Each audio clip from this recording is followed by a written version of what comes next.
I agree with the observation of PRRD. And I think CPRRD is just echoing the sentiments of most Filipinos. Talagang walang hiyaan eh. Talagang kapalan ng mukha. Imaginein mo, kwinestyon sa isang programa sa SMNI kung paano ginagamit ang pondo doon sa Office of the Speaker. Anong ginawa? Ikinulong si Lorraine, ikinulong si Kairing. Bakit?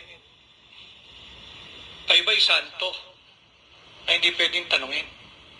Ang soberanya ay ang Pilipino. Tayo ang soberanya. At karapatan nating dapat nating malaman kung paano ninyo, di bali kung ginagastos kung paano ninyo linulustay yung kada 5 na nagmumula sa buwis ng mga pinagpapawisang Pilipino araw-araw para lang kumita at merong may uwing pagkain sa kanilang pamilya. Yan ang pakiramdam ko. At alam ko, pakiramdam din ng maraming Pilipino.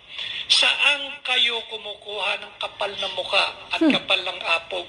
Kapal talagang mukha ng Gustahin yung tamba. pera ng Pilipino. Correct.